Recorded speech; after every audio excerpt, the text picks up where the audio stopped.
Hello, everyone, and welcome to this session, Multi-stakeholder WOPs, how academia and NGOs can add value to utility partnerships. My name is Julie Perkins, and I'm the officer in charge of the Global WOPs Alliance. The Global WOPs Congress, which is running over the next 2 weeks, has a number of different types of sessions. And one type is dedicated explicitly to the water operators partnerships practice itself, and this is one of those sessions. Water operators partnerships, by definition, are partnerships between utilities, and there are a lot of advantages to these peers working together. In utilities around the world, they tend to have similar skill sets and do similar types of work, and there's a sort of natural ease in relating to those who speak the same kind of technical language. A certain trust develops that is very conducive to learning. This peer attribute is really something that works very, very well when it comes to especially technical topics around, reducing non-revenue water or increasing energy efficiency, this kind of topic, and many, many more. But once outside the utility, contexts begin to differ between the two utilities, and the sort of peer concept maybe falls apart to a certain extent. And this is where other types of partners in particular can become particularly important in WOPs.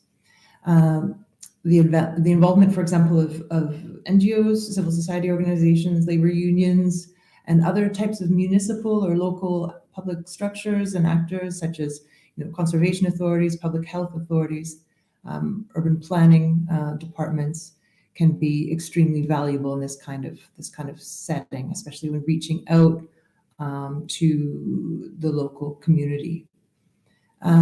Before we begin, just a few sort of housekeeping issues for you. We'd like the session to be interactive, and so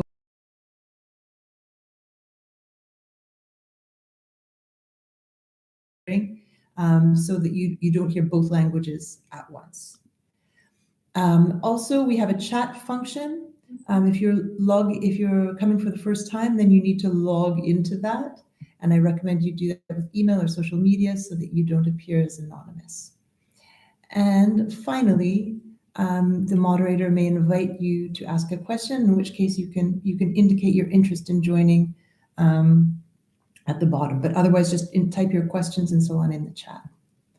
So we will start this session with a case study of a multi-stakeholder WOP that is part of the new EU WOP program that we're really excited to be working on with EU funding and with 22 WOP projects. And this is a great example of a multi-stakeholder WOP that is getting underway between two German operators and a South African one, but with many other partners involved.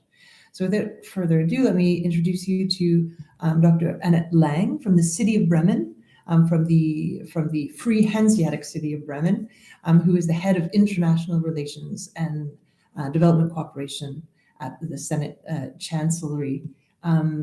Dr. Lang, over to you.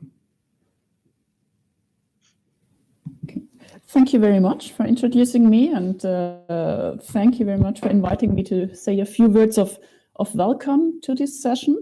So am I audible? Is everything fine? Yeah, okay, thank you very much.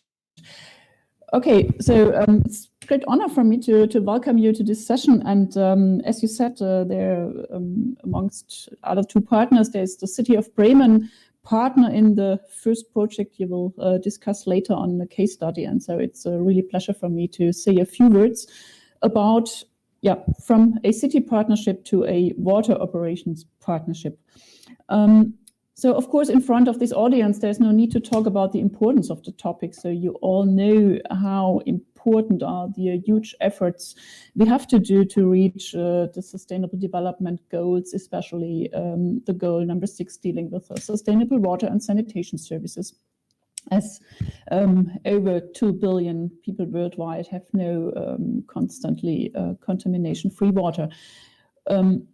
But this shows how important it is that projects like those are funded or supported, and that more and more partners work in water operators partnerships. And for me as a representative of the city of Bremen, it's especially important and that's what I would like to strengthen, because the city of Bremen is really committed to address these challenges. And as you mentioned in your introduction, I'm head of international relations and development cooperation. And this shows that in the city of Bremen, the aspect of development cooperation and as well what is part of our unit, the Sustainable Development Goals, are a very important part of whatever we do in international relations, whether it's city partnerships, whether it's our memberships in international networks. The topic of how to reach the Sustainable Development Goals is a very important aspect of our international relations activities. So Bremen and Durban, the two partners besides Hamburg and the association Viva Con Agua, Bremen and Durban have a cooperation for more than 20 years. And this cooperation includes a huge diversity of contexts, whether it's in cultural activities, whether it's sports, youth exchange, or a cooperation amongst our harbor companies and associations. You see, activities like a typical city partnership or twin city arrangement.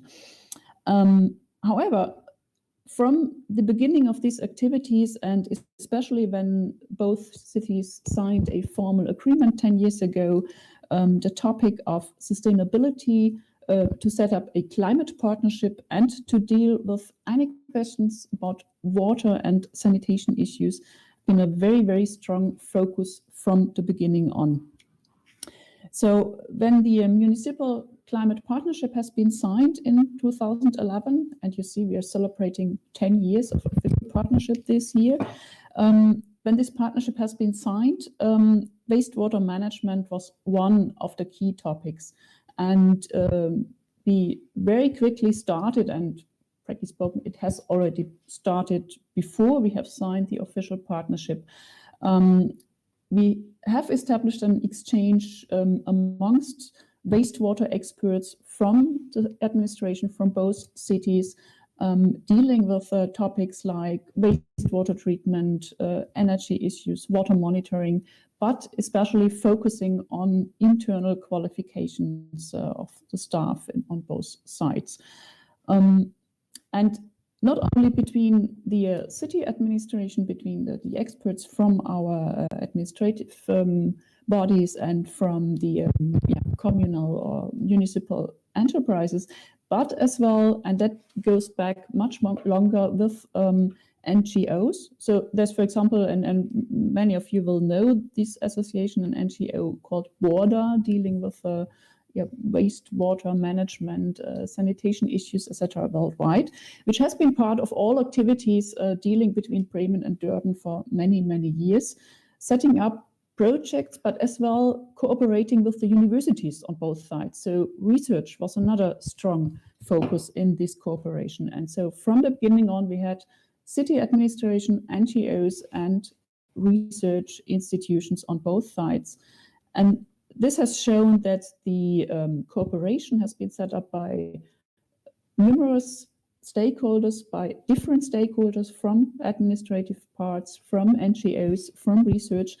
And I'm convinced, and I hope that the example later on will show it as well, that this variety of stakeholders has contributed to the sustainability of our partnership, leading after some years then to this official partnership which has been signed 10 years ago, and now bringing us to a point that after 10 years we are not only celebrating, but we are really discussing and thinking together what can we do over the next 10 years and hopefully much longer in the future as well. So I think, and I hope later on, that the example will show very clearly how important it is to introduce and to involve numerous stakeholders, to involve NGOs especially. And therefore, I'm more than happy that the current project between Bremen, between Hamburg, Durban, and Viva Con Agua has been funded or will be funded now, and has come to a successful start, because this project is a very well example of how our partnership works, how stakeholders can be involved in a project, and how a win-win situation for all partners at the end will come out of this project. So thank you very much at that point for giving me the opportunity to introduce the session, to introduce the project and the partners.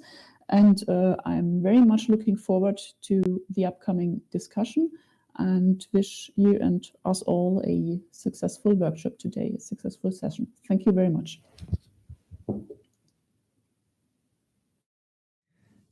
Great. Thank you very much, Dr. Lang. Very interesting to hear about OWOP in the context also of a much wider municipal collaboration that's lasted such a long time and has such a future ahead of it as well.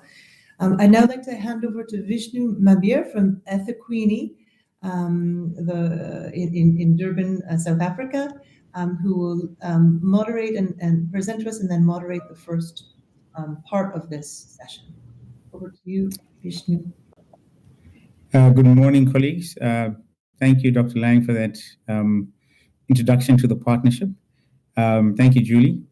I was also involved in the early days of the partnership in terms of the climate exchange, and I've been involved with some exchanges on river monitoring.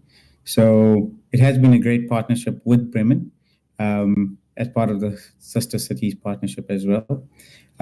Today I'm going to talk about how partnerships assist us in solving some of our problems. So let me just load my presentation quickly.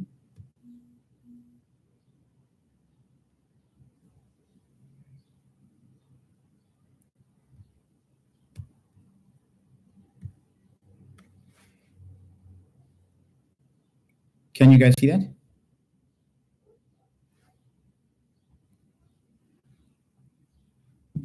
We can. Yes. Okay, super, great.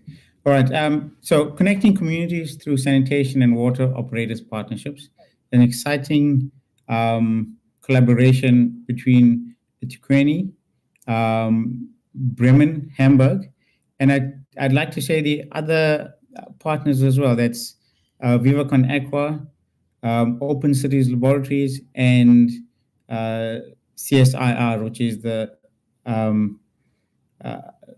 part of our governmental organization. So let me go through it quickly.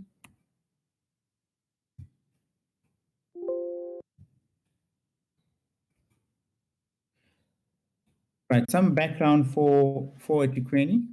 We're situated within South Africa, which is on the southern tip of Africa. We are a fairly large metropolitan city with about 3.7 million residents. We have high topography, and that impacts on our networks, both water and sanitation.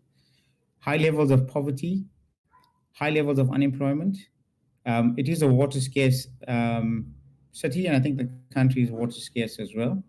And then we've got formal housing that's about 53% of the population, with about 32% in informal settlements and about 15% in peri-urban.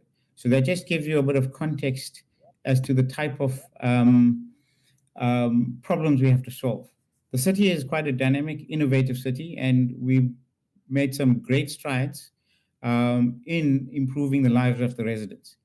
But we want to do more, and we want to make it much better for the residents. So we've got about 1.1 million households that we serve. 0.7 million, that's about 700,000 of them are indigent. About 45% of our water is non-revenue water, and that'll lead into some of our projects that's going to help improve those numbers. And we also have high levels of non-payment, which also leads us to some of our projects. My colleague Ashan will introduce himself and then do the first part of the discussion in this co-presentation, and then we'll move on and I'll continue from there. Ashan? Hello, good morning, everyone. Yeah, okay, sorry, my network dropped, so I had to reconnect there.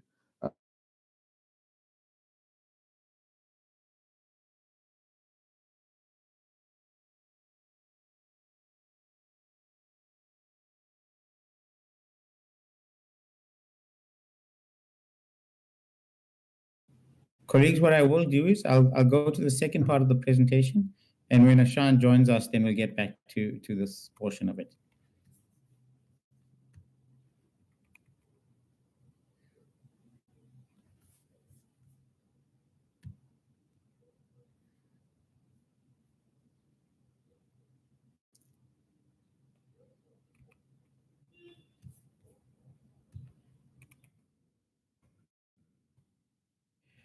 So one of the other projects that we have as part of this partnership is a tariff model. As we have a large informal component and a large rural component, and quite a few of them are indigent, and we deem households under 250,000 Rand value, which is probably about 50 or $60,000 to be indigent. We have high levels of non-payment, and sometimes our meters are bypassed. So part of this project is to understand the impact of various policies and tariffs on revenue. So we want to build a tariff revenue model and create an understanding for the residents of the city that potable water has a value. Currently, we provide 6,000 liters of water free to all indigent residents. And so that sometimes creates the perception that there's no value and there is quite a bit of wastage. Partners Viva Con Agua will provide the social feedback and a lot of the dynamics that we need to understand about this. And so we're looking forward to our collaboration with them and their networks on the ground. CSIR, that's the Center for Scientific and Industrial Research, will provide the research component. Some of the other components of this project, and the Open Cities Laboratory will provide the economics, the IT, and the automation aspects. So while we in the city have some of the understanding, we definitely need the partners to provide a lot of the information and community awareness. And we're looking at workshops and other engagements so that all of the people understand, all the people in the value chain understand what we're trying to do and how we're trying to do it. So it'll have to include political leadership, municipal leadership, as well as people on the ground. So that's a very important aspect of what we do. In terms of sanitation, and I think Bremen will provide a large part of the support for that because they have been integrated with a lot of our projects and innovation with regards to sanitation, especially the DWATs, which we've had via the university agreements.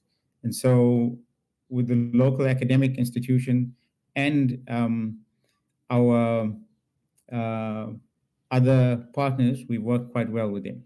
But we want to optimize the internal organizational structure so that we can effectively provide services.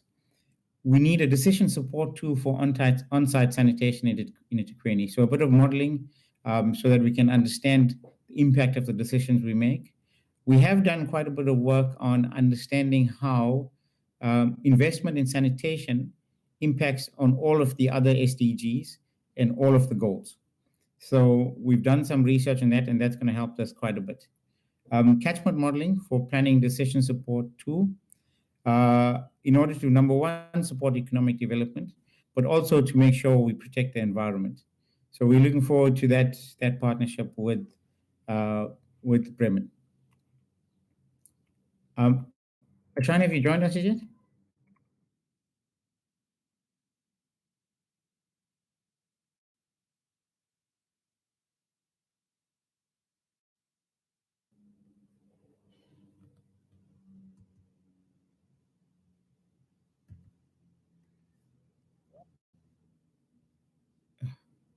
Okay, if Ishan is not here, I'll talk through the other projects as well. I see that Ashan has just joined. Let's see if there's network. Fantastic. Yeah. Thanks, Richard. Ashan, you can go.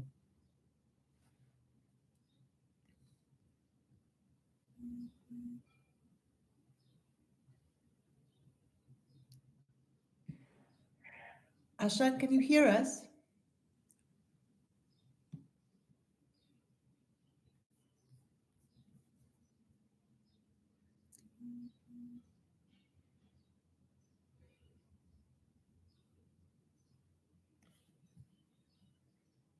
Okay, I'll discuss it, and Ashan can come in when he does, and then we'll take it from there.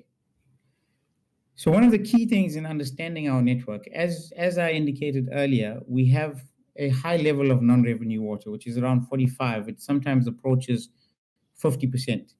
We purchase around 1 billion liters of water a day for the city, but we're only collecting revenue on around half of that.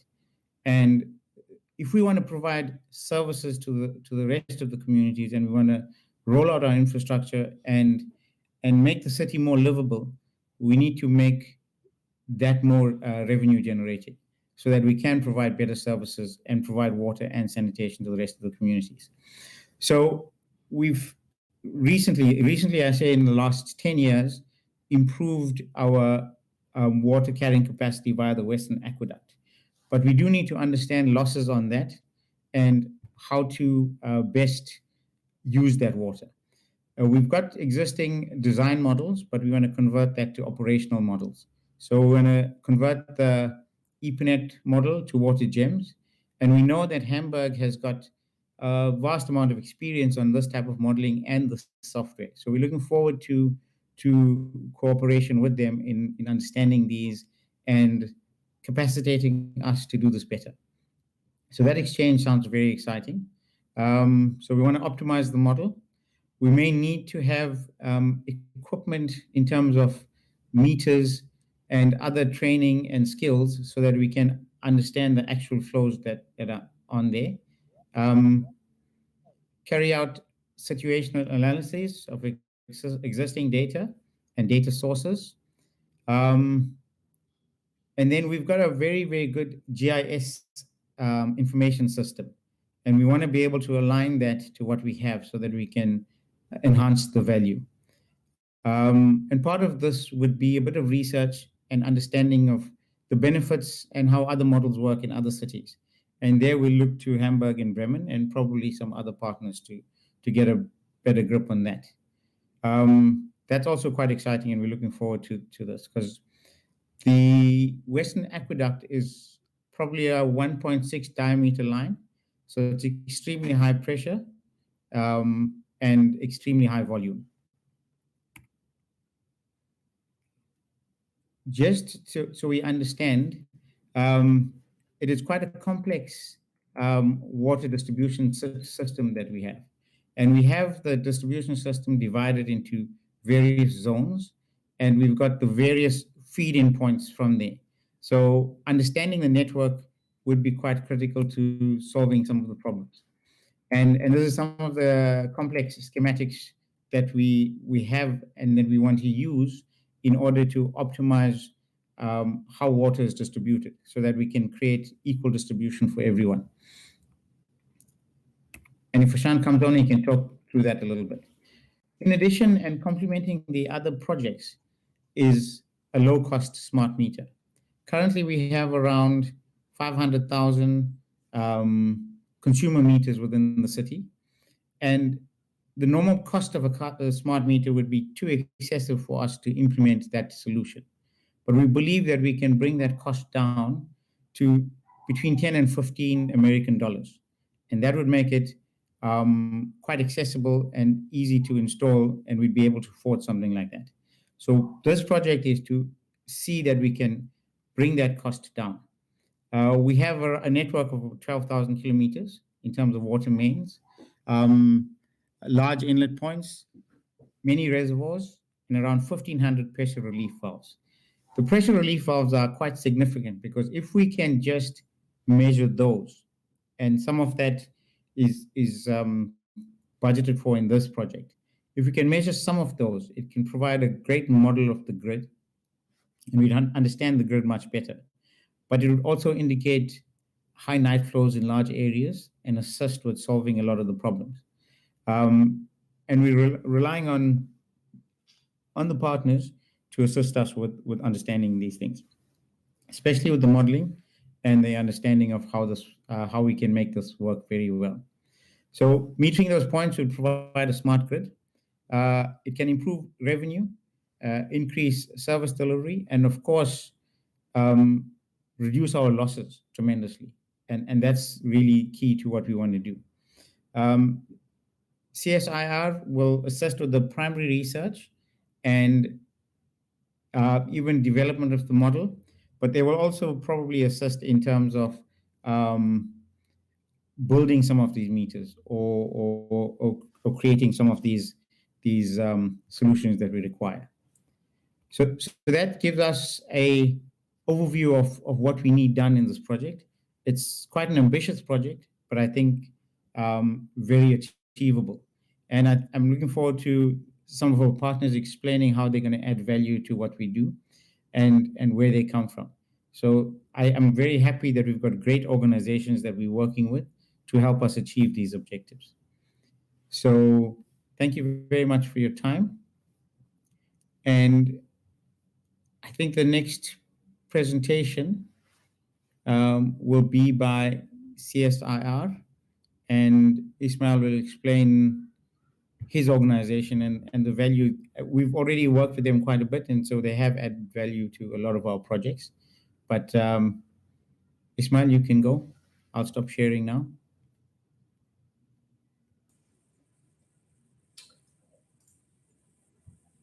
Thank you very much, Vishnu. I'm going to try and start sharing my presentation.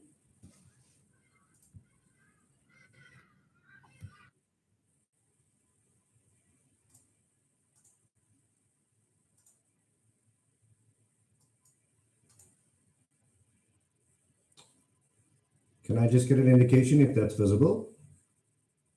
Yes, visible. Yep. Try and get that on the presentation. Okay, perfect. Is that fine? Presentation mode, perfect, yes. Perfect. Thank you so much. Good day, colleagues. And firstly, thank you to our program coordinator today, Julie, for the wonderful introduction to the session. And equally, a thanks goes out to Annette Lang as well for providing the contextualization to this long-standing strategic relationship between the cities of Bremen and eThekwini. I'm a senior researcher as part of the CSIR, as our colleague Vishnu has pointed out, and I am based in the Durban office of the CSIR. And the CSIR is the Council for Scientific and Industrial Research, and our key objective as a national research entity is to undertake directed and particularly importantly multidisciplinary research in support of technological innovation. And as part of our involvement with this project, as Vishnu has pointed out, we would be specifically involved in key components of technology development. And certainly from the CSIR's perspective, we have a particular interest in fostering our research in the industrial as well as scientific space, but in the greater public good. And I think that's the key point from this slide that I'd like our audience to take away, is that we're mandated to improve the quality of lives of our South African citizens. And as such, projects such as these, which are quite collaborative and strategic in nature, and of course talks largely to the SDG goals, particularly SDG 6, are very attractive to us, and hence our involvement in this project. If I may just talk a little bit about, to provide a context to our research and what we're currently involved in. The Water Research Center is a standalone division as part of the Smart Places cluster at the CSIR, and our research aims to address the overall water value chain by providing scientific and advisory support guidance on water planning, similar to what Vishnu has just been alluding to with regards to decision support models and tools, and of course understanding the current and future states of our water resource. And I think the point's already been made. South Africa, it's a widely accepted fact that we are water stressed, and on the back of the National Water and Sanitation Master Plan's findings of a 17% deficit by the year 2030, certainly the impact of dealing with water, particularly at the municipal level, becomes particularly important. Our work also has a particular relevance in terms of the technology space, and I think this project has a very strong link with that in terms of our involvement. Again, as pointed out, I'll talk a little bit more about our involvement with the low-cost smart meters. But just in summarizing our kind of key offerings, we look at the integrated water assessment and solutions research areas. We have particular interest in the hydro sciences space, which is around water use auditing. And of course, technologies around water and wastewater infrastructure services is also a core research area for us in Smart Places as well. I've added this slide from the research high level at the CSIR because I thought it was particularly important to this project for no other reason but to demonstrate that the point that I made earlier on around the multidisciplinarity aspects of the CSIR's research. And in this slide, you will notice that we have 9 different clusterizations or divisions that work collaboratively through parliament or government funding, and in consultation and in supporting industry and private sector. There's quite a bit of cross collaboration that happens between these divisions. As I've indicated, our research area sits within Group 8, which is the Smart Places cluster. But again, linked to the relevance to this project, we have some excellent colleagues in the engineering space, in AI, in supercomputing, for example, that can be tapped into as potential resources to support this project overall. The CSIR actually went through quite a wide benchmarking exercise about 24 months ago. And one of the outcomes of that exercise was for us to consider our research and in the context of our inputs in the South African space, but also addressing global megatrends. And in summarizing our research offerings and our particular research areas, I think the bullet points highlighted on these slides clearly indicate our understanding of the technologies that are perhaps being used in international markets through projects that are underway in other parts of the world. We have several researchers at the CSIR that are actively involved in networks such as the International Water Association, amongst others, and bringing that learning to our national footprint, and then of course cascading it into a project of this nature, which is more of a localized level. We particularly see the relevance around big data management, around technologies for real-time and static monitoring, and of course, quite obviously, what Vishnu mentioned earlier around smart water management systems, such as metering and so forth. In terms of just quickly summarizing our existing knowledge at the CSIR, we have several technology we would call what we call technologies that are readily available for implementation. And within the Water Center currently, we house several technologies. I've just summarized some of these that are at different levels of implementation. And we define the TRLs as technology readiness level 5, where 7 equates to it being actually implemented. You can take it out into the market for implementation. To the right of that, just to give you a sense of the kind of skills and capabilities that will be brought to this project in partnering with the city of eThekwini. And we have a wealth and a depth of, again, cross-discipline specialists and researchers, ranging from undergraduates right to professor level people that we engage with strategically, either through university partnerships, through studentships, linking into these particular spaces of research interest. Coming quite closer to the end of my presentation, I just wanted to maybe just summarize quickly what Vishnu has already alluded to in terms of the CSIR's involvement, particularly the CSIR Water Center through the Durban office, which I lead here in KZN. We have entered into a 5-year research collaboration with the municipality, and an MOU between us was concluded in June last year. And as part of our ongoing discussions and strategic research collaborations on several other projects, this project was also identified as an area, and in linking into those strategic overarching areas, this work package on water distribution and water metering is where the CSIR will play a particular role in this project. I've just highlighted some of the activities or some of the thinking that we will bring to the project, but essentially our role in this will largely be academic in the form of undertaking desktop literature reviews, accessing our wealth of databases such as Scopus, Web of Science, and several other local and international literature and data sources in unpacking the best fit smart metering solutions for the eThekwini Metro.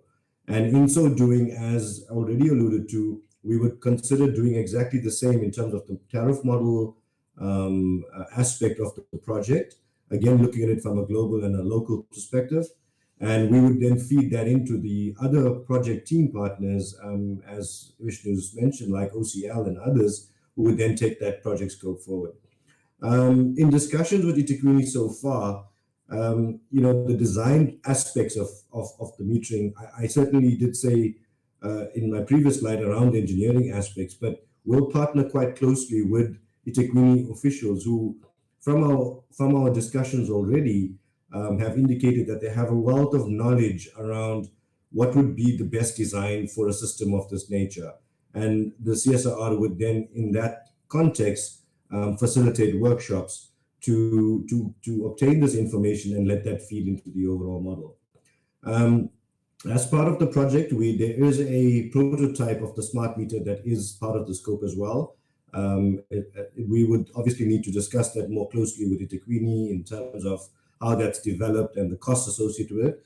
But ultimately, what we want to do from the CSIR's perspective is have a product that can be applied at a national level. And I think that's really the impact or the involvement on this project that we bring to the eThekwini project with Bremen.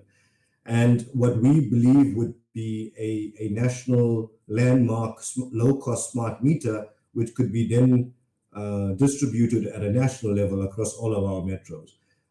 Fortunately, that leads itself quite nicely into my next slide, which is around the application of the research that we'll undertake. And certainly we'll publish some of the information that's derived from this with the view to then access co-funding to this project in support of advancing this regionally, as I mentioned, or locally in KZN, but more widely at a national level through agencies such as the Water Research Commission, who we are actively involved with at the CSIR in their infrastructure and technology application research trusts. And I know, for example, that the Technology Innovation Agency, who also funds applications for pilots as well as demos for smart technology devices, such as the one we are proposing to develop. Just also linking back to the wider aspects of this project and how it actually ties in two things. I just mentioned 2 or 3 other linked projects or linked aspects of the project that are quite relevant. And the first one is the recently launched KwaZulu-Natal Water Master Plan, of which the Metro fits part of, being part of the KZN province.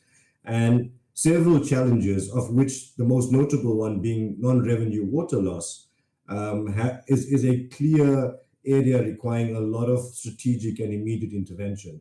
And to that end, Mgeni Water have already been in discussions with the CSIR around how we can support them in supporting eThekwini as one of their core clients in terms of bulk water supply.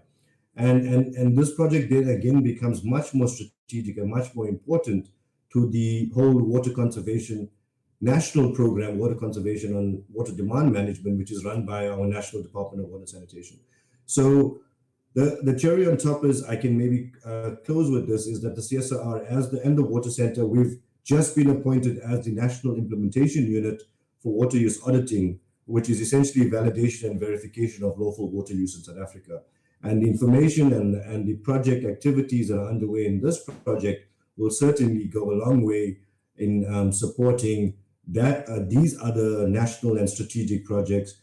And we will, as the CSIR, also be looking at sourcing into the new financial year our own funding, parliamentary grant funding, to support this project as well. Thank you very much, ladies and gentlemen, for the opportunity. And CSIR will also like to thank the partners involved in the project for allowing us the opportunity to be part of this very exciting project. And I will close there. I hand over back to you, Julie. Thank you. Great, thank you. No, Vishnu, over to you. I think Richard is back and Ashan also. So please go ahead.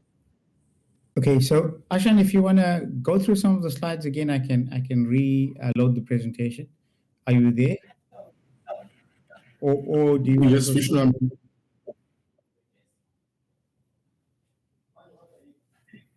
I am here. If you can go back to the slides, I can just give a better overview. Okay, cool. I'll do that quickly.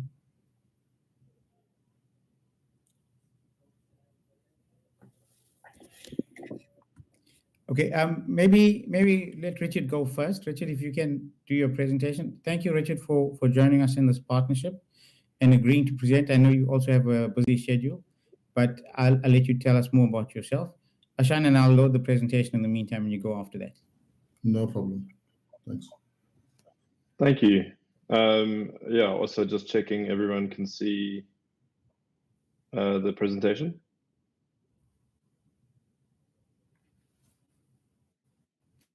Is it Yes. visible? Yes. Okay, Visible, great. yes. Thank you. Yes. Thank you, everybody. Thank you to the partners on the call, eThekwini, Bremen, Hamburg, for inviting us here today and to be part of this initiative. My name is Richard Gievers. I'm the founder and director of Open Cities Lab. You make part of this team up. So just to talk a little bit about ourselves. Open Cities Lab is a non-profit, non-NGO organization that operates throughout the continent of Africa now, but having been founded and headquartered in Durban, eThekwini.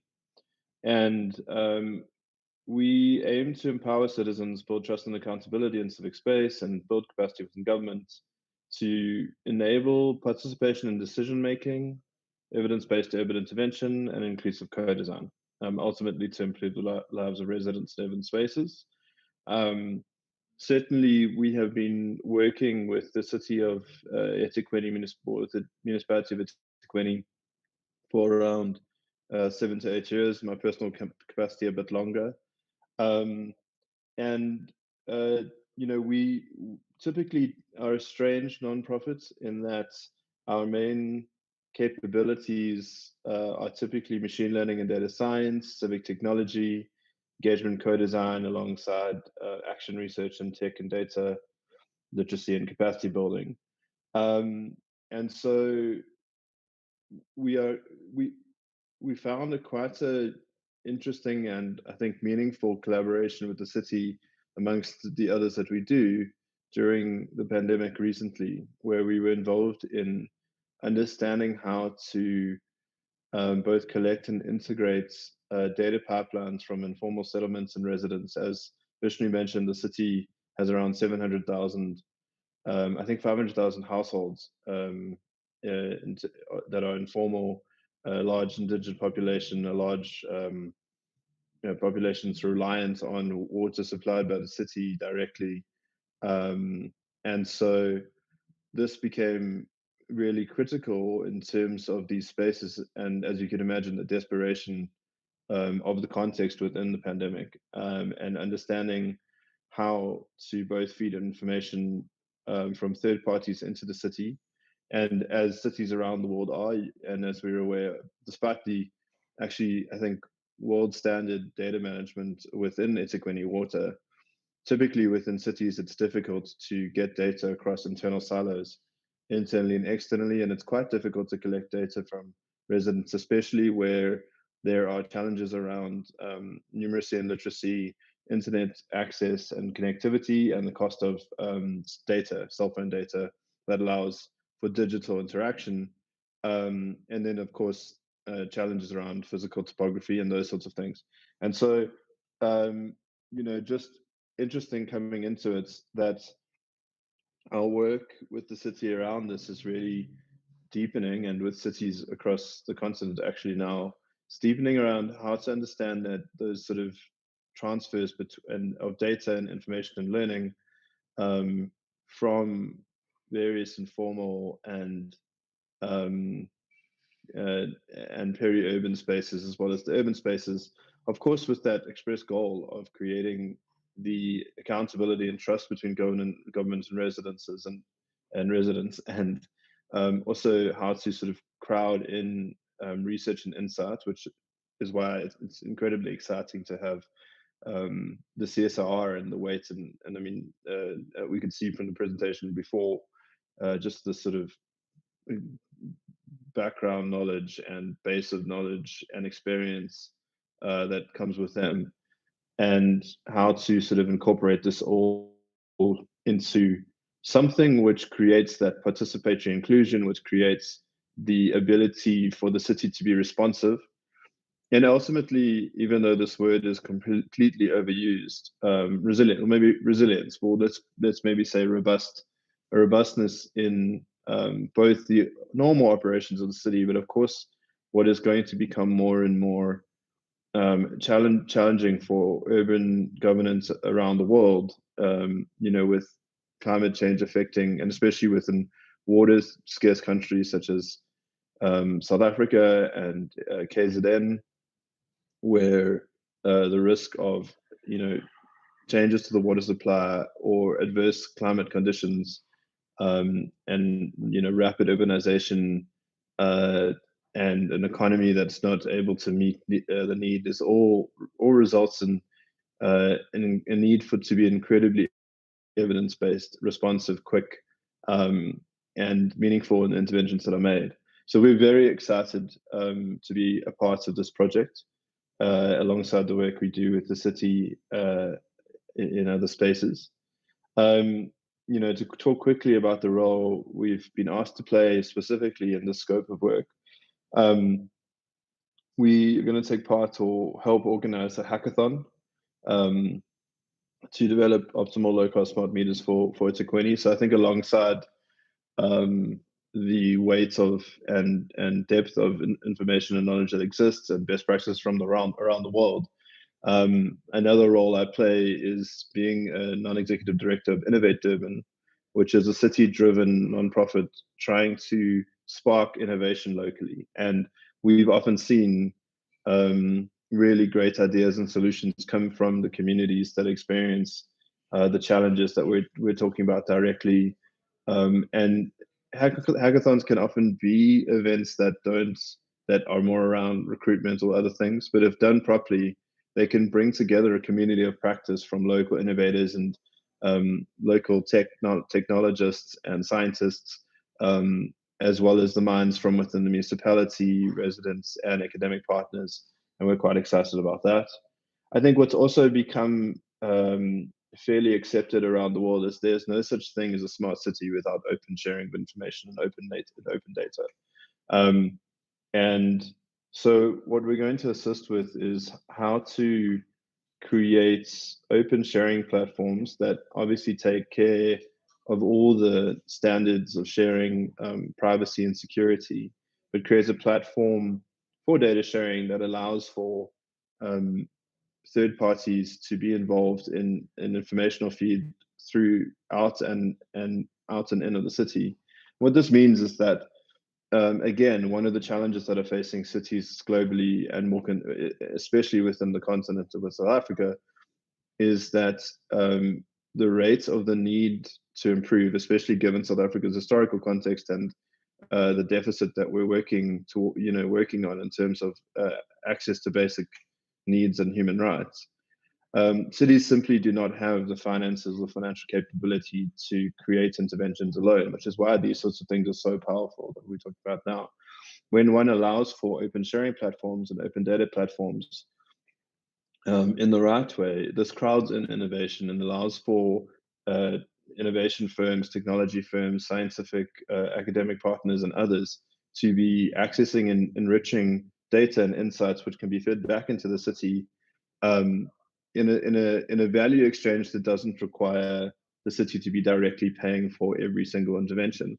And that is really critical, and it's going to be critical in the creating of smart spaces around the world, but certainly within South Africa. And then again, where needed, we're going to be providing data science and data literacy training and workshops that will happen with all sorts of stakeholders in the project. In the other half that's been spoken about, we have been involved in developing ideas on modeling on the ability to pay. And another key factor that exists within contexts like South Africa is that the cities and big metros, especially in the way that our local government are formed, generates a lot of revenue through the provision of services. But of course, there is really complex challenges with tariffs when it comes to the fact that there, economic centers or places where jobs exist, eThekwini being one of them, as one of the major cities in South Africa, experience rapid urbanization and growth of informal settlements, which are essentially shanty towns, or they have different names around the world. And also private wealthy citizens and organizations or companies or corporates are trying to mitigate the expense and shock to supply of things like water and electricity by going off the public grid. And so you see an exit of high income members of the tariff system that essentially subsidize the ability to pay for those who aren't able to pay for it themselves. There are a lot of dynamics and questions around this, and that's certainly not the only aspect that this research is going to bring. But we're going to be developing a review of tariff modeling globally and locally, and with this supporting on the development of data collection surveys. As mentioned, we've been working already on networks of NGOs and other partners in the city on how to create open source platforms for data collection that allows for live real-time feed of data from third parties around the use of water, the broken taps, infrastructure kind of feedback, all those sorts of things that allow for more optimal responses. And then capacity building workshops and training events on tariff modeling to internal city staff, stakeholders, councillors, politicians, on how to adapt the model. And then going further, really developing, and this is what I think is going to, again, something we're really excited about in terms of this collaboration, is moving out of the world of static delivery. And so, of course, many cities around the world have gone through the sort of McKinsey-style consulting space where the output is often a document or something that's essentially dead, that gathers sort of digital dust on a shelf and requires the city to have to try and engage with this document or this sort of research output, but doesn't really give the how. So what I think we're all passionate about is delivering actual living modeling, living analytical modules that sit within the data systems of the city, have digital interfaces that allow for both internal and external interaction, the data sharing, and of course, like the living process interventions that allow these sorts of assets as they're developed to be something that the city owns, is able to sort of develop more and more within in terms of its own capacity and skill, getting more efficient at that, and really owning the output. And so that's something we're passionately excited about. And that is a really quick run through of our role in the project. We're incredibly grateful to be included. Thank you to GWOPA and UN Habitat, and to the city, partner cities, and especially to my hometown and favorite city, eThekwini, as well as partners and CSIR and other partners for having us involved. Thank you for the opportunity to speak. Thank you, Richard. Your hometown hopes to be the most livable city by 2030. So thank you for helping us achieve that, or attempt to achieve that objective. In the interest of time, we'll take Christian's presentation first. And if we have time, then we go back to Ashan. But there are some questions that I just want to understand. We can come back to those answers a bit later. But somebody asked if there's other information on the Bremen-Durban exchange. I'll try and find some links for that. But if anybody else has, we can discuss that later after Christian. Christian, thank you very much as well for being a partner in helping the city move forward. Yes, and thank you for the invitation. Thank you, Vishnu, for preparing this session. And yeah, thank you all. Happy to be here. I'm Chris Wiebe from Viva Con Agua. It's the first time that we are going to be a co-partner in a WOP. So it's it's an exciting phase or exciting stage in the development of our organization.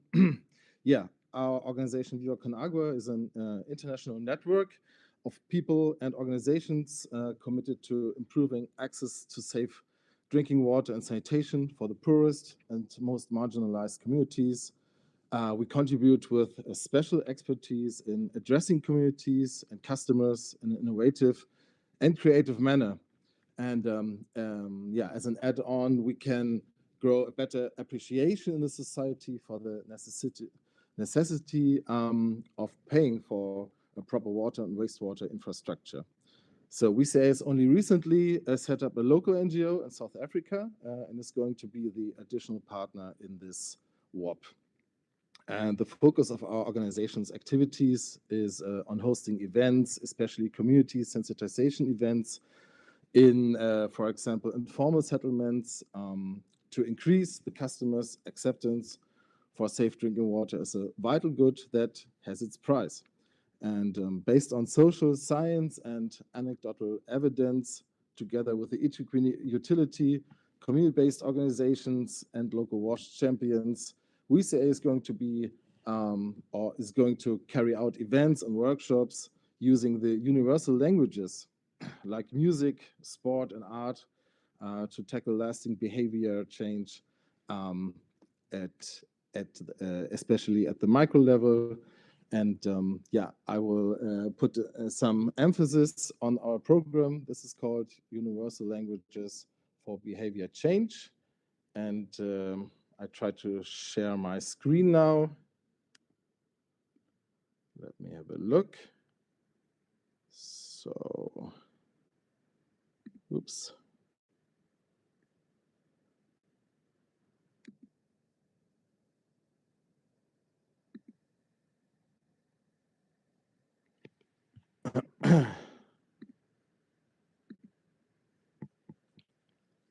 I hope the presentation is now visible. If you see, Yes, it is. Yeah, perfect. Thank you, Christian. Okay. Perfect. So, with no further ado, I will step right into the actions for behavior transformation. It's about activating people through the universal languages of music, art, and sport. We want to inspire people to participate in identifying problems and then designing their own solutions. We aim to connect people to a wider network of role models, music, sports, men and women, influencers, like social media influencers, to create an aspirational and empowered mindset. And last but not least, Viva Con Agua understands our work as a platform for self-empowerment. So we want that the people transform themselves, their household, and their community through a series of small, doable steps that ensure that progress is sustained over the long term. And like CSIR, with their 9 research clusters, our program is based on 9 building blocks. It's derived from the Sustainable Services Initiative that has been developed by Viva Con Agua and several partners like Welthunghilfe, German Toilet Organization, and Agua Consult. WCA and our Universal Languages for Behavior Change approach directly contribute to building block 9 and building block 3. So this is about legislation and accountability and, of course, lasting behavior change.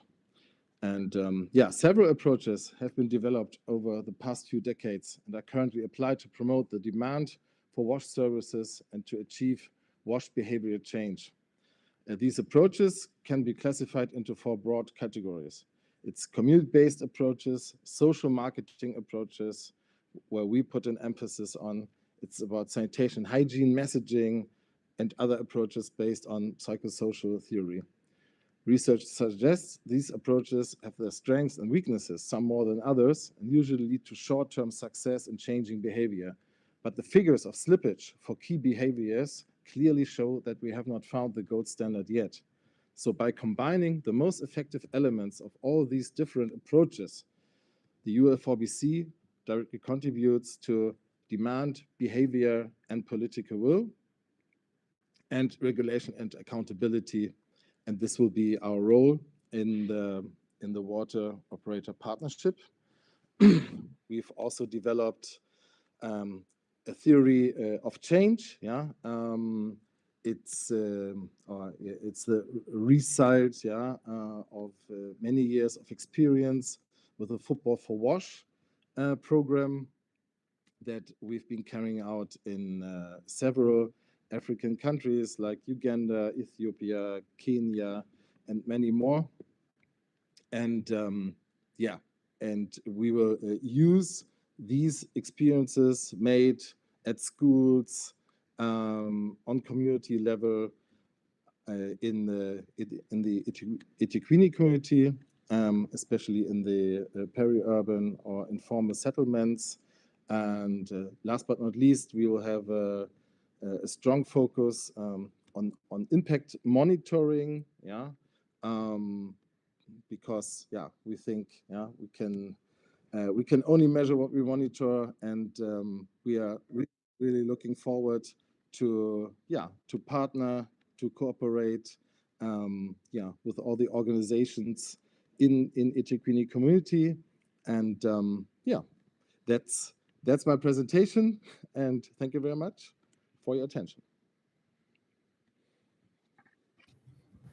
Thank you, Christian. I am so excited about this project because all of the partners meet various areas of the value chain of this project.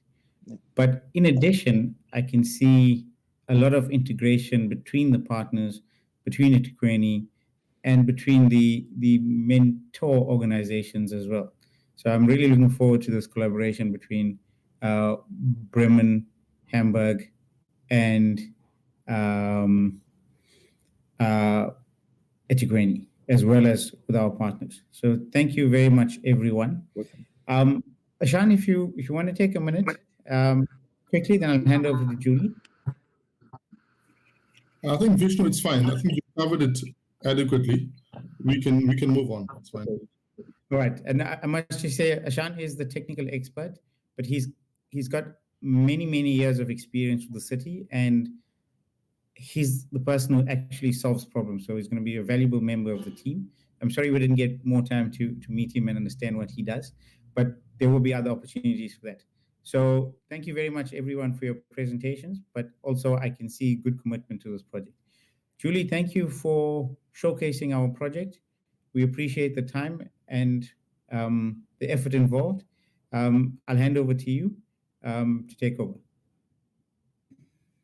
Vishnu and everybody, thank you so much. That was really interesting, and I'm particularly excited about this project. I'm very happy that the EU WOP program was able to open up space for these additional partners, and I think that the added value is really evident, and I look forward to seeing how it rolls out over the next few years. Thanks so much for joining, and we will now do a short Mentimeter, and I'd like to just invite all the previous speakers to stay on if they would like, if their time allows. And now we will go briefly, and I will share my screen to where am I doing this here? To share. Here you go. Can you see this?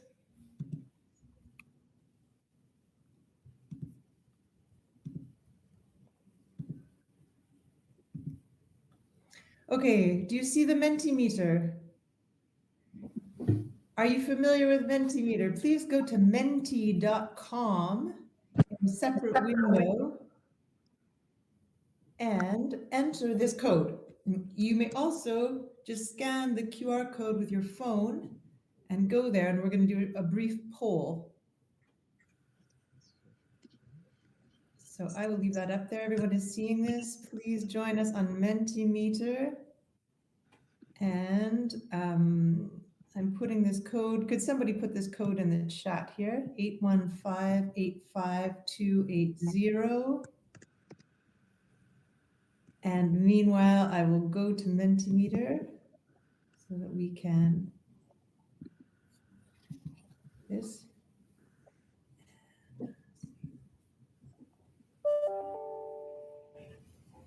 All right, just 1 second.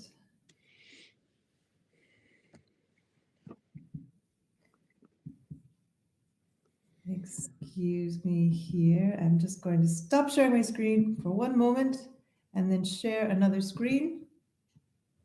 Window. And Chrome tab.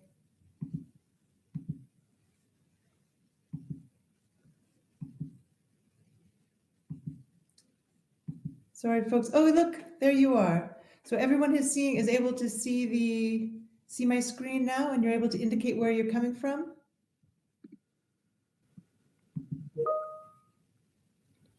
Yeah, it worked for me. It worked for you? Right on. Worked for me. Okay. This is what I want to be sharing. Are you seeing this now? Yes, it works. Yes. Okay.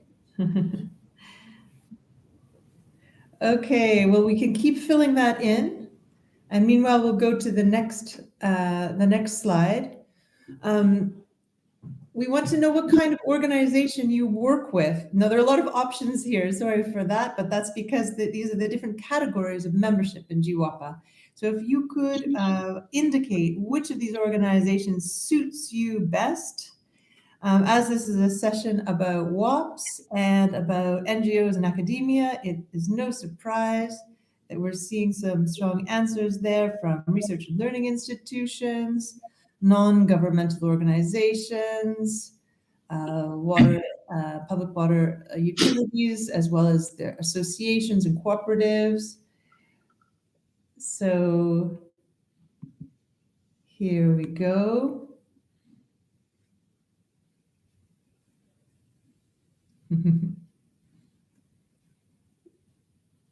Great, and I'm wondering if people maybe need a little more time for this. We have more who are coming involved, more public utilities, UN organizations. Okay, a bit of a sense of who we are. Moving on to the next question. How have you been involved in WOPs in the past? The options you have are as a mentor, as a mentee, or as both a mentor and mentee, or I don't like the distinction, WOPs are a two-way street, also an option. As a supporting partner, example, NGO or university, or I have never been involved in WOPs.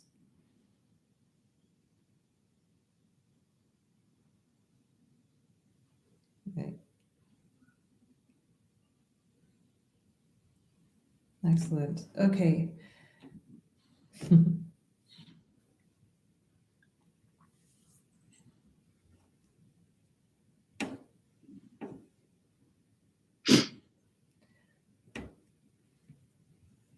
And moving on now to the next question.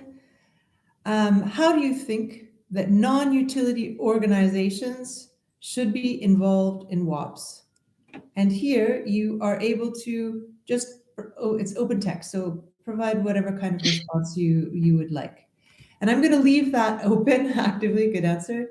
I'm going to leave that open while I hand over to our next moderator for the second part of this program. So let me stop sharing my screen and we'll come back to this after. Stop sharing. And thank you. Now I'd like to pass over to our next to to Linnea. Linnea Linnea is the Strategic Infrastructure Coordinator Officer at Hamburg Wasser, and she will be leading us in our next panel. Linnea, over to you. Yes, hello. Thank you very much, Julie. Hello, everyone.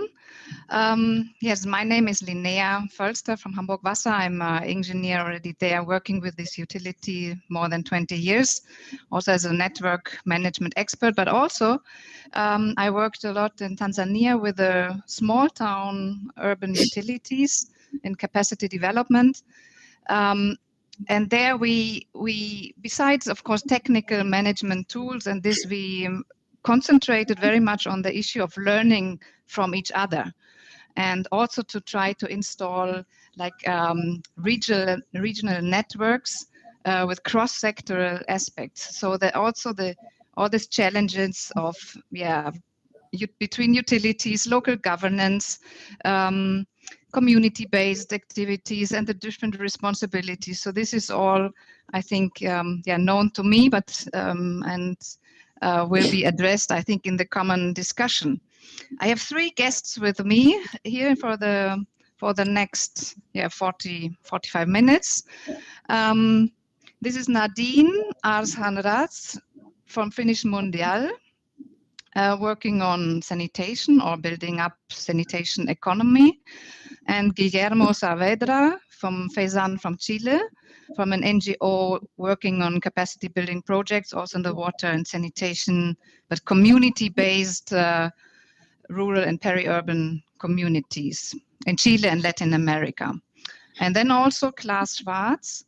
He is an associate professor for urban water governance at the Institute for Water Education in Delft, Netherlands. So I will give everyone a possibility to introduce a little bit more also the organization and have some questions prepared. So I would like now to introduce yourself, and maybe you can mention already some experience we have in WOPs, or maybe even if it was not the WOP, or something which you can, which you have maybe seen, or some similar experience which you can share. I will start with Nadine. I can. Thank you so much, Linnea. Can you hear me? Yes. Yeah. Yes. Very good. Okay. Thank you. Okay. So, yes. Hi. My name is Nadine Arse. I work for a Dutch organization called Waste, and we have different projects on waste management solutions in developing countries, so solid waste and liquid waste. And I work as a liquid waste, so let's say sanitation advisor, within one of our biggest programs called Finnish Mundial, where we work in sanitation, circular economy, the value chain of sanitation in 6 countries, 2 in Asia, India and Bangladesh, and 4 in Africa, and amongst others, Tanzania and Kenya. And I am coordinating those 2 countries. We have been working in Tanzania already now for 3-4 years, and in next year we will start actually our first WOP in Mwanza region. So I'm new to the WOP, and I'm very excited it's our first time working with utilities and including actively water into the sanitation component. Happy to be here and to discuss with you all further. Thanks. Thank you very much, Nadine. Then I will hand over to Guillermo from Chile. Thank you very much, Linnea. Well, greetings to all of you. Thank you for the opportunity to be here. And I would like to introduce myself as Guillermo Saavedra. That's my name. I'm the president of FESAN. FESAN is the National Federation in Chile of rural water and sanitation cooperatives. And we've been since 2008 implementing more than 20 water and sanitation capacity building projects for rural and peri-urban communities in Chile and Latin America. We participated in various, in about 5 WOPs, always with the support of the WOPA and the Inter-American Development Bank, and in Latin America, especially in Colombia, Guatemala, and Costa Rica. We are a Chilean non-profit organization with experts in community management of drinking water, and we are our partners there are 7 large Chilean with the very good managing cooperatives that serve about 100,000 people in the central zone of Chile. And our team integrates technical and social expertise, social leaders, engineers, political science professionals, and experts in commercial management. So we are a multitask organization for development of the rural sector in Latin America. Thank you very much, Guillermo. And then Klaas, I hope you had some problems, but I hope you are here with us.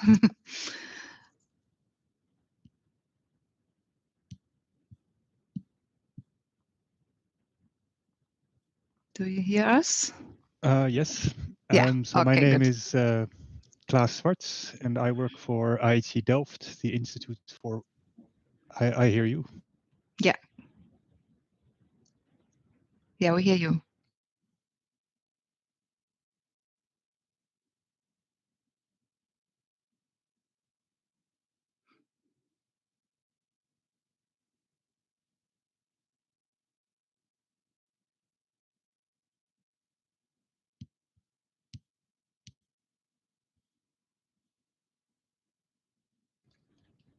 Well, I don't hear you now. Are you there?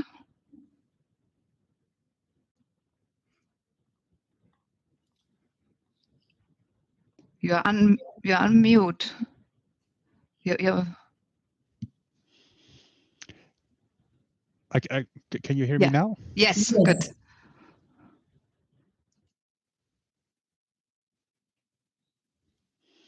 Okay.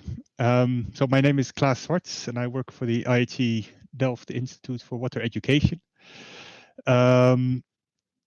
Our involvement with water operator partnerships is that we are involved in knowledge management for the Waterworks program, and the Waterworks program is the program of water operator partnerships of the Dutch water supply companies.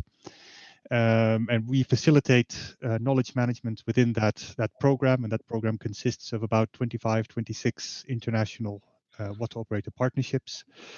IHE Delft has also been involved with WOPA in the boosting effectiveness of water operator partnership projects, the WOP projects, and that is mainly our involvement as IHE Delft in water operator partnerships.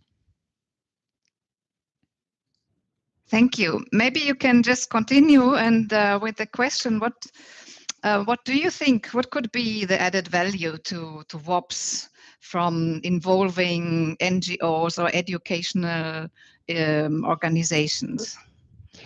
I think based on my experience with the Waterworks program and also with working with WOPA, I think I work for a research and education institute, and we provide certain skills and certain capacities that a lot of staff of water utilities may not have developed as strong as staff working within universities or within research centers. And in that sense, I think what we can do is we can contribute to supporting knowledge exchange, to supporting the sharing of experiences between partners within a water operator partnership. Moreover, I think what we can also do is ensure that these experiences and this implicit knowledge that exists within the minds of utility staff involved in water operator partnership not only is used within that partnership, but it's also available to other WOPs in the sector. Thank you. What is Guillermo? What do you think you can would be the added value?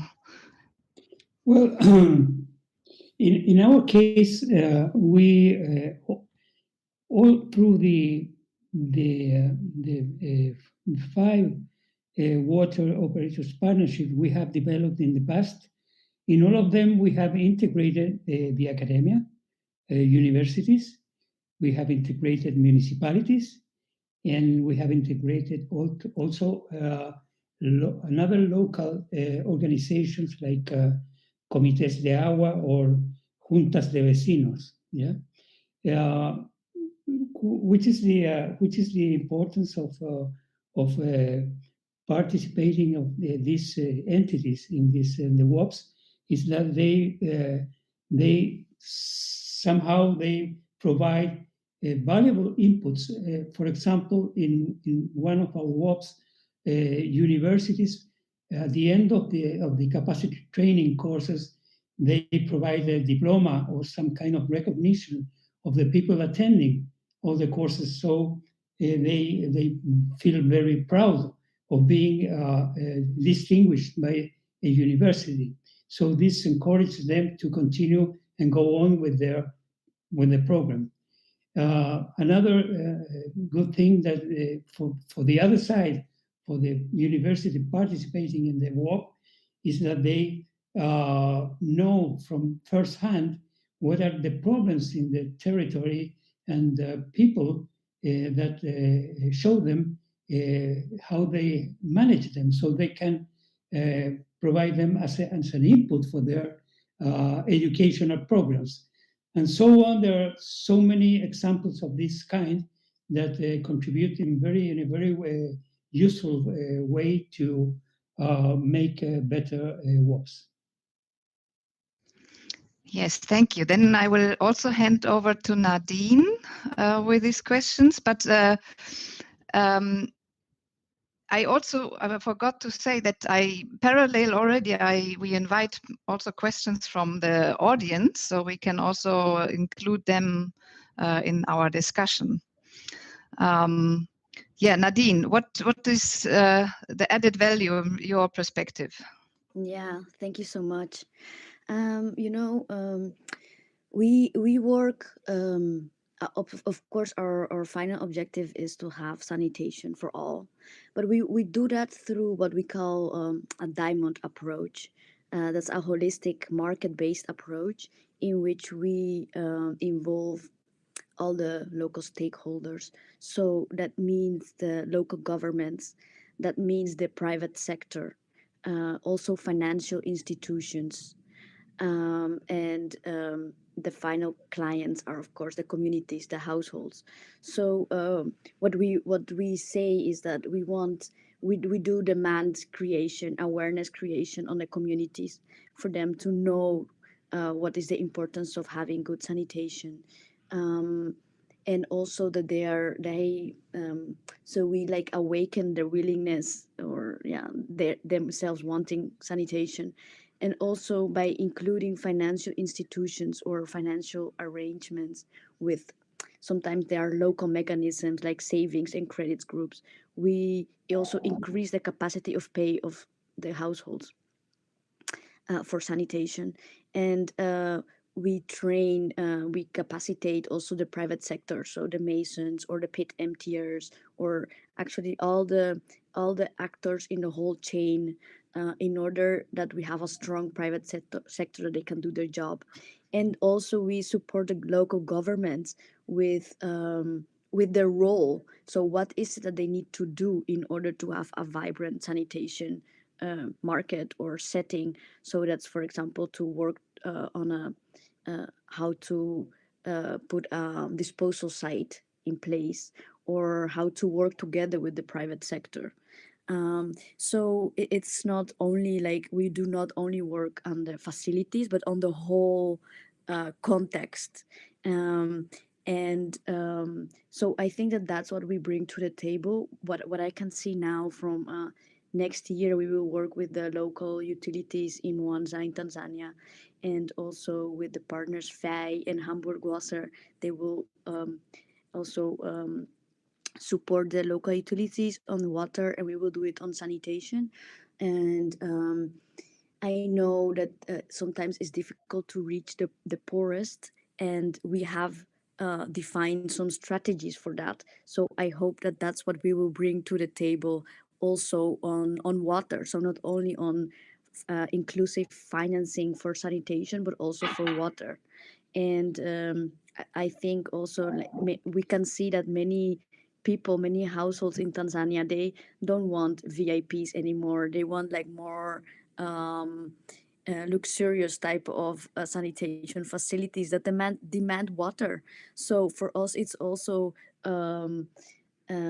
it's so nice to cooperate, to partner with the utilities, because we can do the demand generation, awareness creation on water and sanitation at once. So people can have access to water and to a more higher standard of sanitation. And also we include the utilities in the discussions we have, or with the private sector and the local government. So I can see it really as a more of a bigger holistic market that we are creating together, in that sense. Yes, thank you. Especially where you were talking about Tanzania, I can just add also from my experience, the situation that the utilities which called water and sanitation utilities, they actually didn't do anything with sanitation, because the responsibilities are divided within 3 different departments. So it's the health department, the urban planning department, and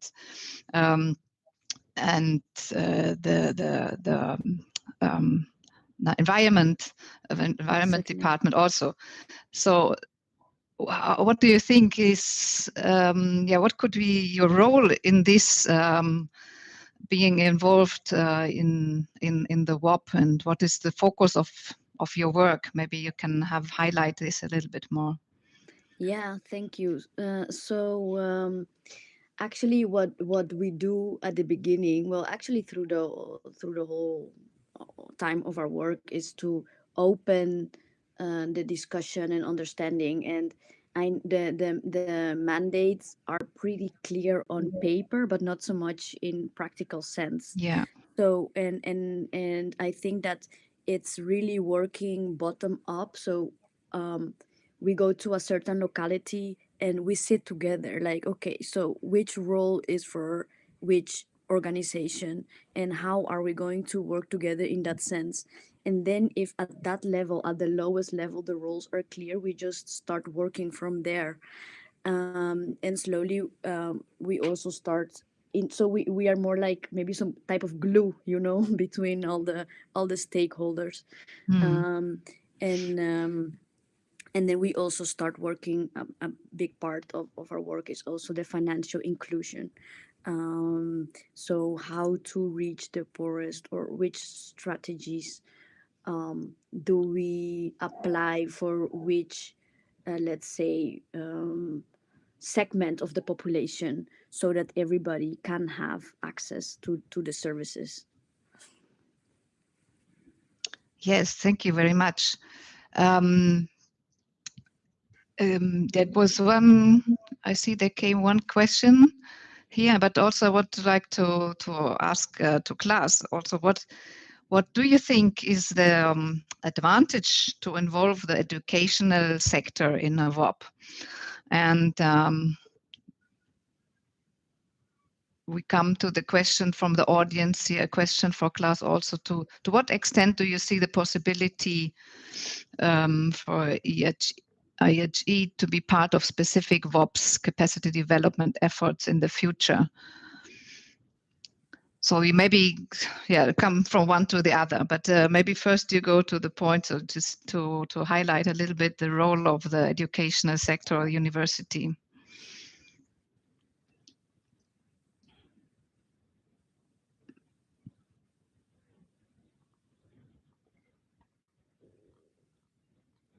We don't hear you.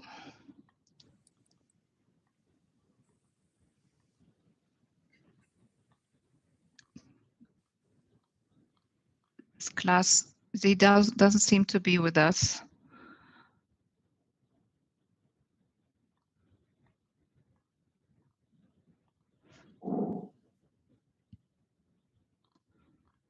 Well, we'll come back to Klaas if he comes back. Maybe first, Guillermo, maybe you can highlight a little bit more the advantage or maybe also the importance of capacity building measures, working with the communities and even maybe improving the institutional challenges or facing the institutional challenges. Okay, thank you very much. I could speak all night long or all day long about this. Yeah, you're welcome. It's a great issue, especially in Latin America. You know, Latin America is there's about 120,000 community organizations all across South and Central America. And they serve about 120 million people. So it's a lot of people served by these community organizations. In Chile, we are 2,000 organizations that serve 2 million people. The population in Chile is 20 million. So these community organizations serve 10% of the population, mainly with drinking water, but in some areas with sanitation also. And this last year, the government passed a bill of a new law of water and sanitation utilities, rural utilities, that will provide an institutional frame for the development of the rural sector that has been there for about 50 or 60 years in a very successful way. But nothing assures now that we will be successful with all the climate crisis, with the social changes and so on that are happening now in our country, and just to say it in the whole world. So we have to ride along with this new bill and try to accomplish all the new requirements and that this bill imposes. And in that sense, our organization is working very strongly in the concept of a new management model for rural operators. So we can generate a paradigm shift in the communities based in new concepts, in working methods, and tools, technical and administrative tools, so they can move progressively from subsistence management to sustainable water and sanitation management. Yeah, this is it's not an easy task, but all along our WOPs, we've been encouraging this work from subsistence to sustainability. Yeah, and we work with I would say the two main components. One is about governance, going from an organic management to an institutionalized management, where it's very important the state support, not just for infrastructure, but also for the operation of the systems. And the other main pillar of our work is in the management model, where we transit from a management by assumption to a management by rational approach.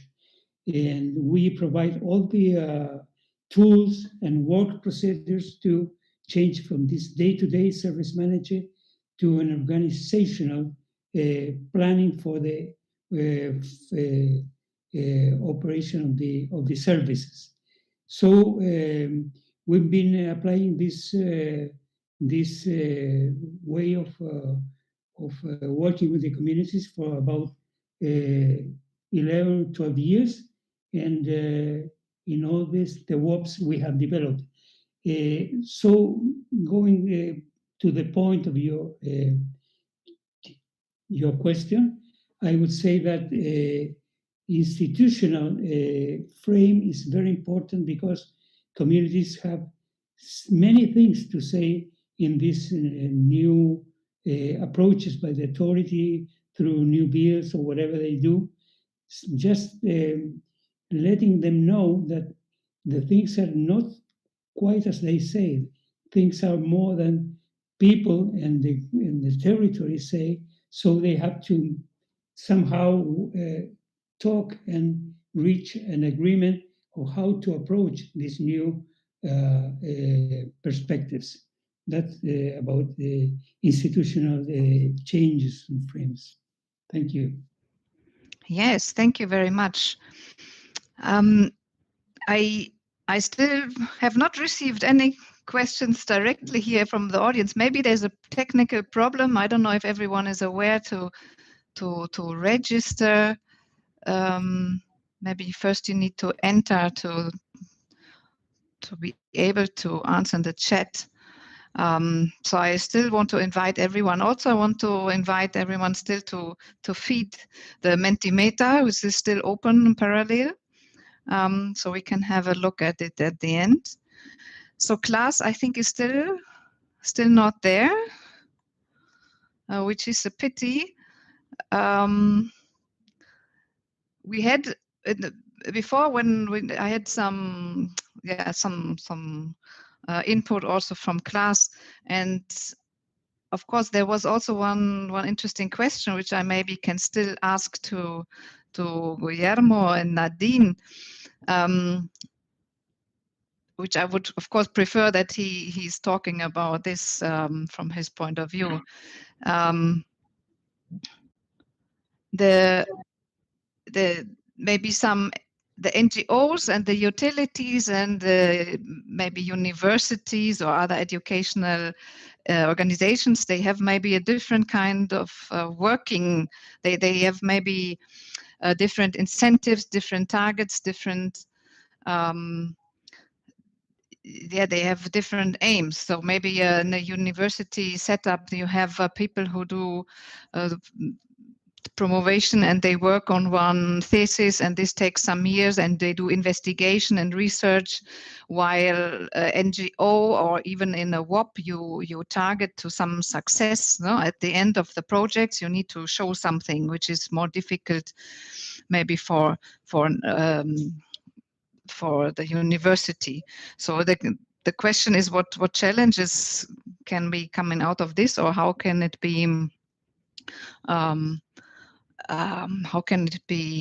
considered still a fruitful collaboration, and or have you experienced with these challenges? Maybe I asked to Nadine if you have some. I don't know if you have so many experience already with some educational organizations joining your project. Yeah, thanks. I'm thinking, you know, within our project. So it's not only within the WOP. It will also be with the WOP, but we measure, for example, number of sanitation systems constructed, number of businesses that are now in the sanitation business, number of loans issued by financial institutions. So those are, let's say, more of the quantitative results.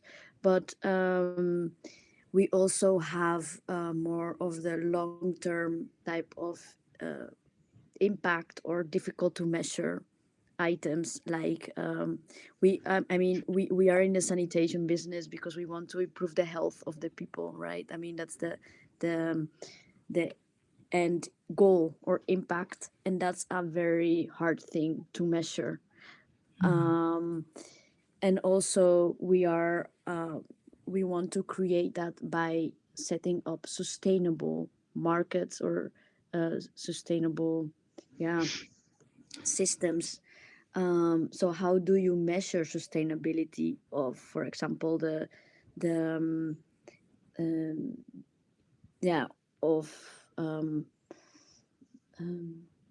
can you say, of the government, I mean, their involvement, or well, like this, let's say the whole market. So we have developed some type of sustainability checks and measurements so that we can measure in the beginning and at the end, because we are in a 5-year program, so we have some time to develop this. So we have measured some long-term sustainability indicators, because what we want is that we are only there, we are like a mechanic, but at the end of the program, after 5 years, we hope that the mechanic is not needed anymore, and that all the stakeholders themselves can sustain or continue the market.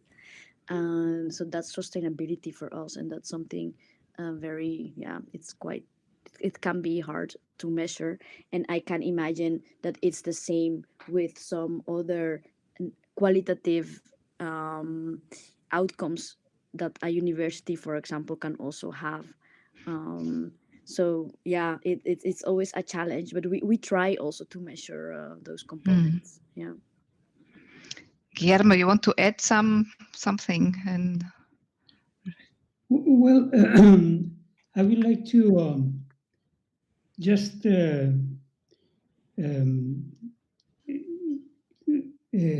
talk about something I just said a few moments ago, which are the importance of the multi-stakeholders. I mean, the ability of the WOP to integrate another stakeholders to contribute to the goals of the WOP.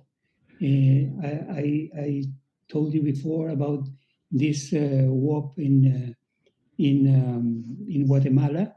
We developed with the indigenous people, where we integrated the municipality and also the university, CSIR Youth Institute from Universidad del Valle in Cali, Colombia.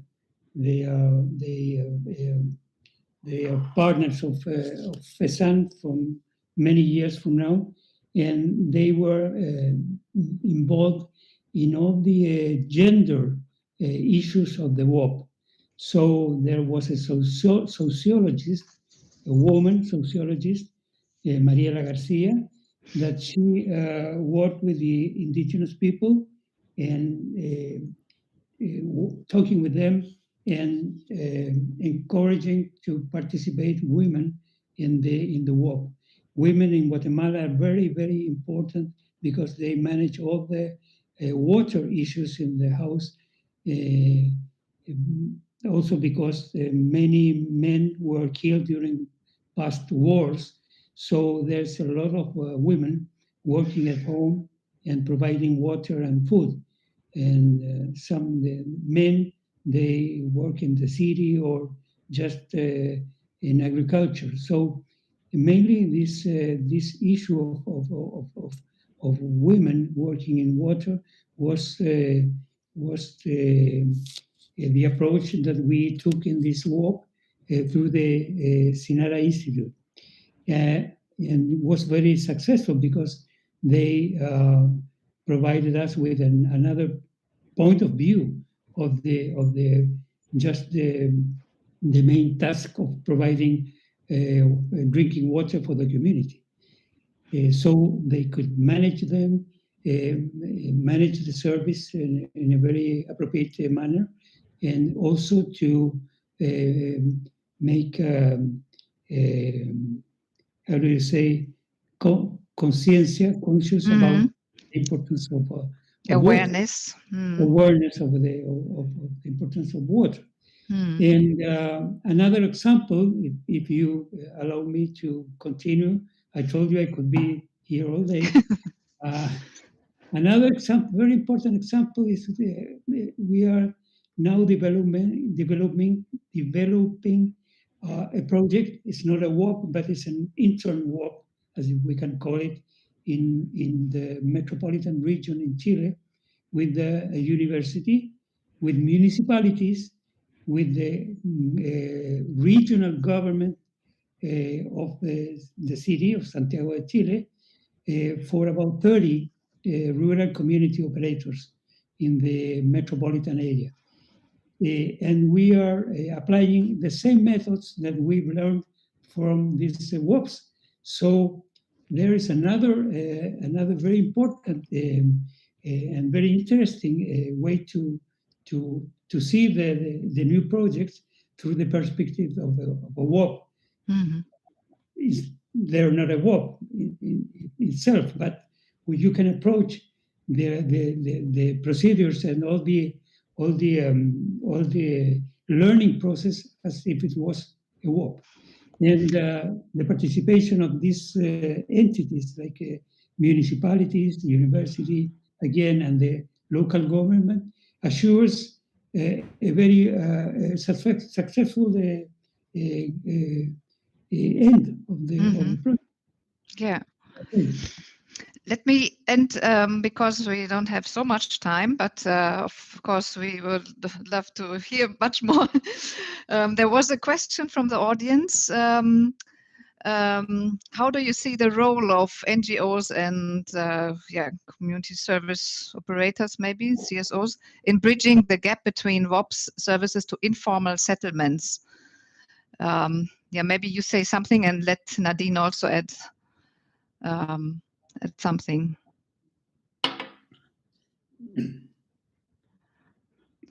You already talked about the women, and maybe even in this project now, you in around Chile, you have also a lot of informal settlements. So maybe of course we have many informal settlements, and I forgot to tell. Well, there is mostly the informal settlements are based on peri-urban areas of the great cities.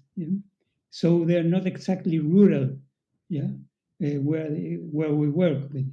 But anyhow, we have approached with these settlements, and what we do is trying to incorporate them to the formal way of organization as a cooperative or as another organization is a water committee here in Chile, that they are recognized by state and they can apply to funds or whatever for legalize and go along with their water and drinking water service. So informal settlements at the beginning are very as the word, informal, but very very soon they transform in a formal way of urban development, mostly urban, not rural. And at the end of a couple of years, they end being part of the service area of the urban water service, private water service here in Chile. Nadine, you also want to add something for now in the last minute? Yeah, sure. I can keep it to 1 minute. So I'm going to say something only on the side of sanitation, actually. And within the Finish Mundial program, we work also with local community NGOs. So in Tanzania, we work with AMREF, Health Africa, and they have experience in how to get to all throughout all the communities in all levels. So it doesn't matter if it's formal or informal, and we have the belief of leave no one behind.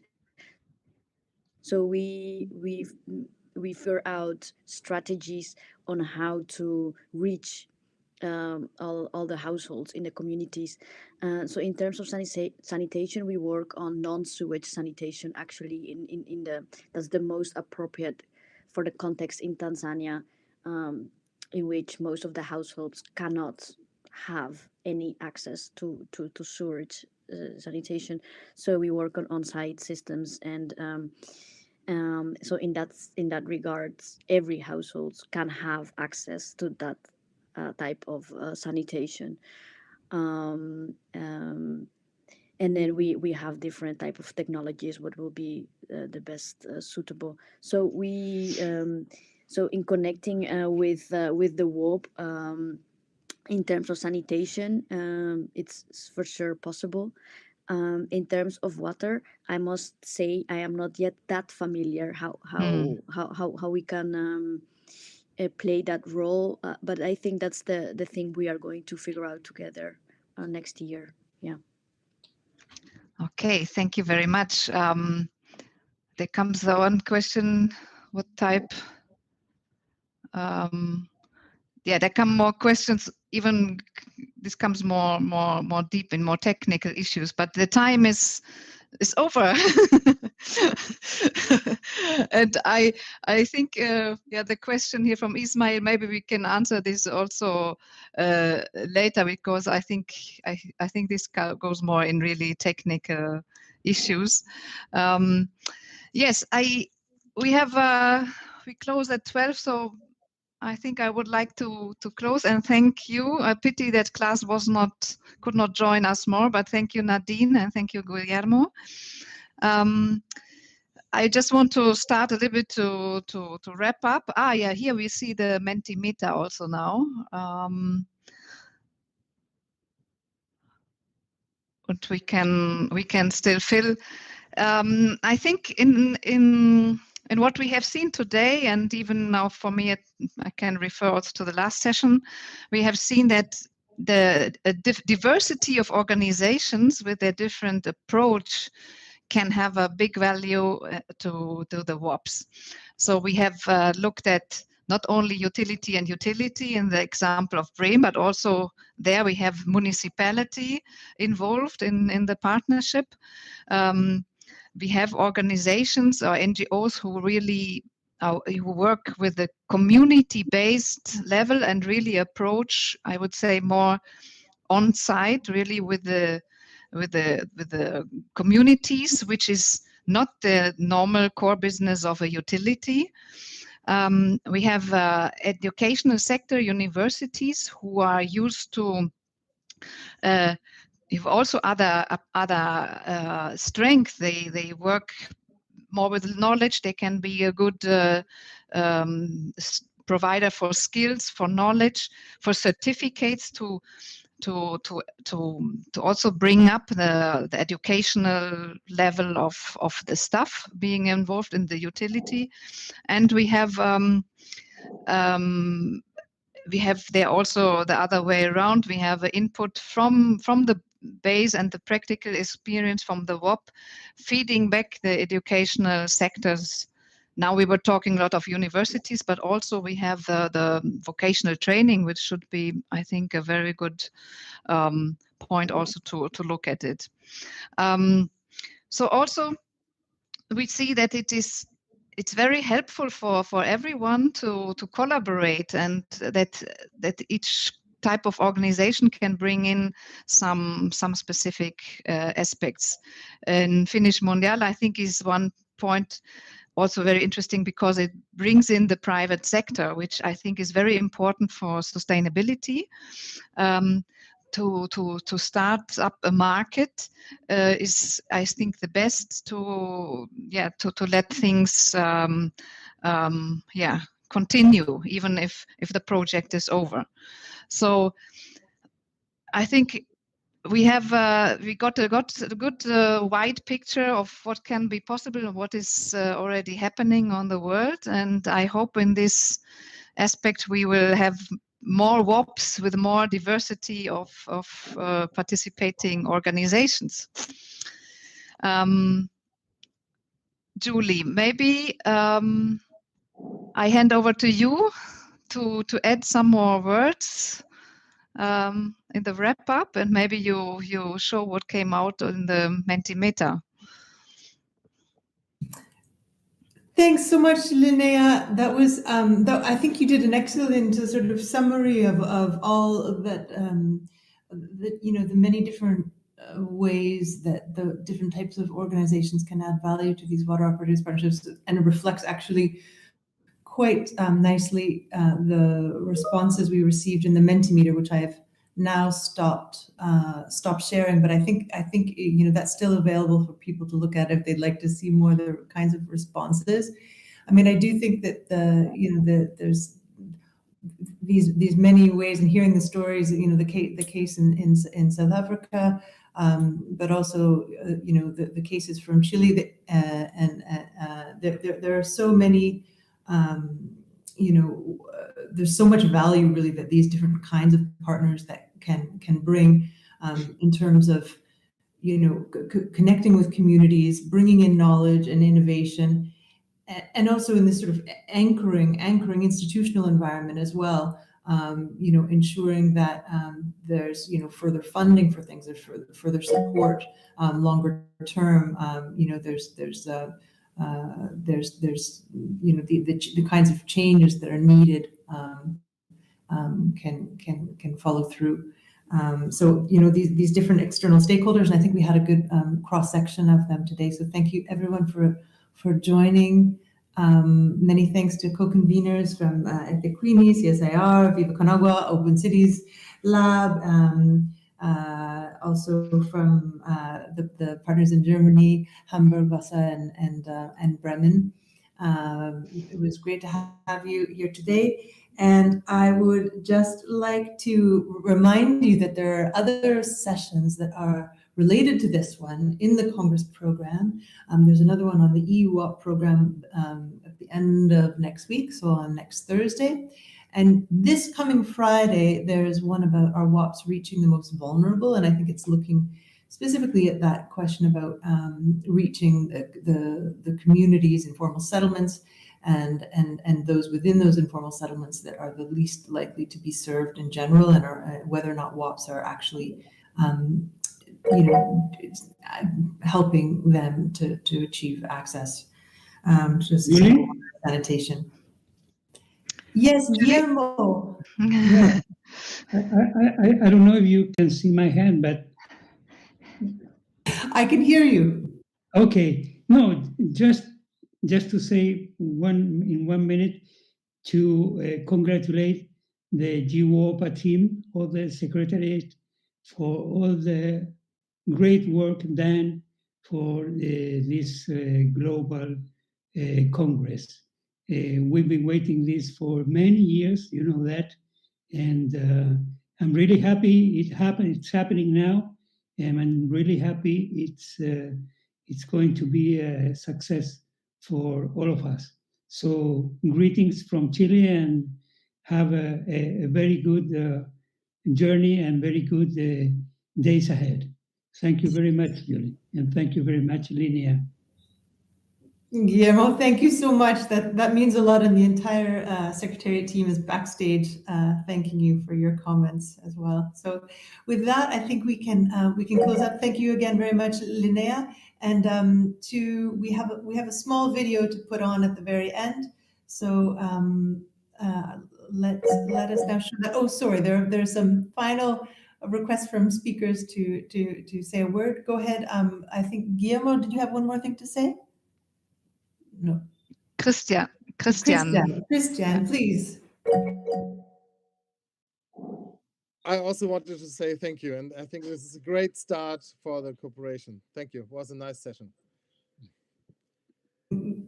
Great, thanks so much. Very much appreciated, everyone. Thank you for your really interesting inputs, and we look forward to seeing you in other sessions.